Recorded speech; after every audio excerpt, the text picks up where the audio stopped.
In this lesson, we'll dive deep into the report view, exploring its other sections and uncovering tools and features we have for report building.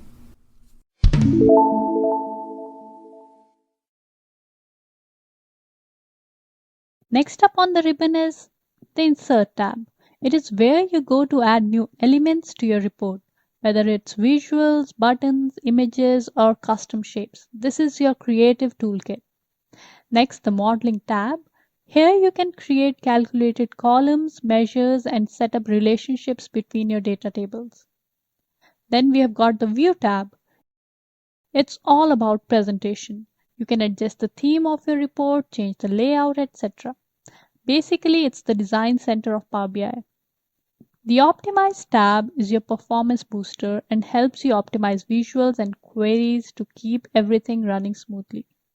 Then we have got the Help tab. It provides access to various resources and assistance related to Power BI. And at last, the first tab, File tab. It takes you back to the opening screen of Power BI where you can now see some more options pop up like saving and sharing.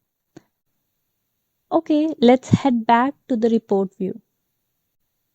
Now at the bottom of the screen, you will find some additional views and settings to help with your report. Here you can switch between desktop view and mobile view. Desktop view is the default one where you will build and format your reports for large screen, while mobile view lets you see how your report will look on a smartphone. Next to those, you'll see tabs for pages. These are like the pages in a book. Each one represents a different report or section. You can add, remove, or navigate between them to keep your reports organized.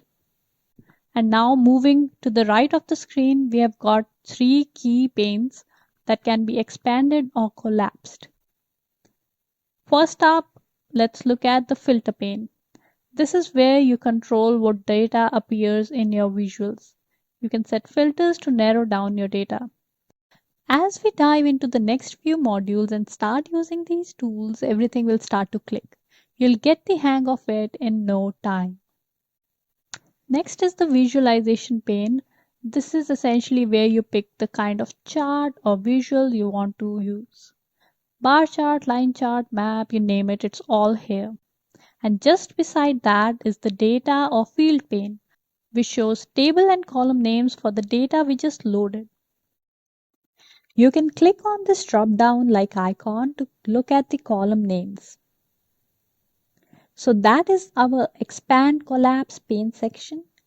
And for now, let's close the filter pane. Report view looks promising, but I see just the column names. Where do I go to see my full tables? Like the whole thing? Great question, Benji. We will solve that mystery in the next lesson.